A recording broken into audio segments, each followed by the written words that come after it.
in New York, I appreciate the chance to talk to you about this. I only raise this because you did too, but I don't mean to be a fact checker, but on that Janesville GM plant, isn't it true that that GM plant closed during the Bush administration? Is your criticism that the auto bailout wasn't big enough to come back and reopen it? That was not Barack Obama shutting down that plant.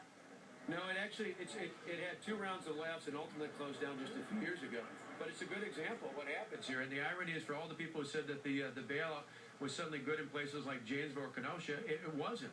In the end, what they ultimately ended up doing in that bailout was doing a bankruptcy that was a managed bankruptcy, which is essentially what Mitt Romney called for in the first place.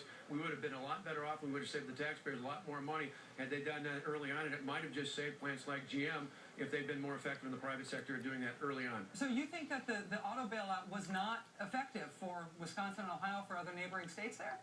It wasn't in Wisconsin. If you ask the guys that used to work at GM in Janesville, if you look at the guys that worked at Chrysler and Kenosha, they don't feel like it was effective because they're not working today. What we need is true prosperity, and yet it comes really more effectively through the private sector, and that's what Paul talked about tonight. He didn't just talk about the budget. He talked about freedom and prosperity. Those are the things I think independent voters as well as the base cares about in the state of Wisconsin. I hear you on the general issues. It is surprising to hear you run down the American auto industry at a moment that it really has come back, and to see such a bright spot in the economy being talked about as if things haven't worked out in the auto industry since the bailout is a surprise, Scott. I'm just pointing out it didn't in Wisconsin, and ultimately did in places like Michigan and elsewhere, but it could have come back more effectively and sooner had they taken the advice of Mitt Romney early on and done a managed bankruptcy instead of spending all those dollars of taxpayers' money that otherwise could have been done more effectively in the private sector early on. We wasted a lot of money. We've done that in many other areas in the federal government. It's yet one or more of the many indictments against this president and his administration, and why we need to move forward. Was there private sector credit available to save the auto industry?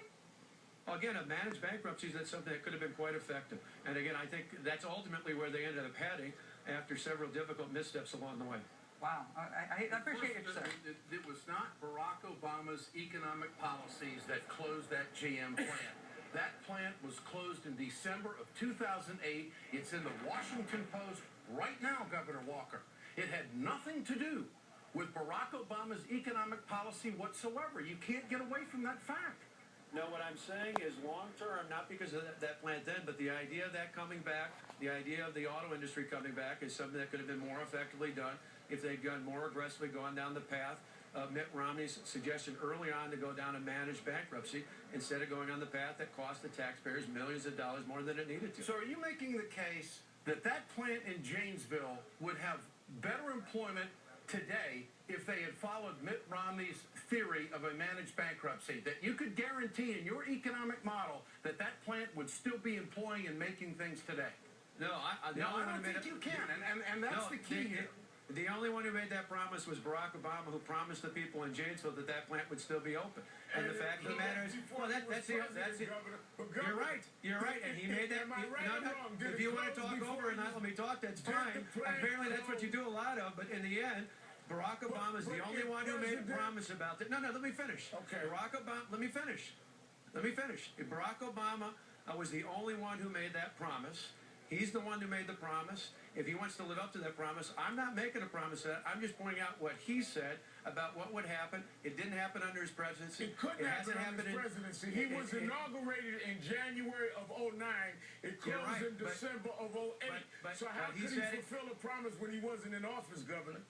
Because he said it wouldn't close, and if it wouldn't close, ultimately he would have come back, and it would be in play after he became the president. Retroactively, he should have had it open?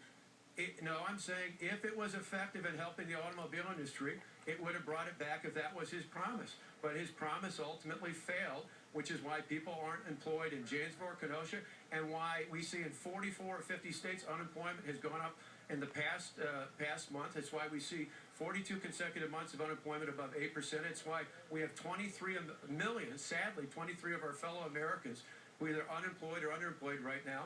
that is a clear indictment. Paul Ryan not only talked about that, he had an optimistic plan about how to move this country forward. We're going to hear more details about that tomorrow. And it doesn't matter how long you talk over me. Those are the facts, and the facts are the facts. And we're going to move our country forward with Mitt Romney and Paul Ryan. Governor Walker, thank you for talking to us about this and being a good sport. And Ron, thank you for letting us step all over your interview. I appreciate it to both of you. Thank you. All right, much more ahead, including NBC's Tom Brokaw and David Gregory. This is MSNBC's live coverage of the Republican National Convention. Stay with us.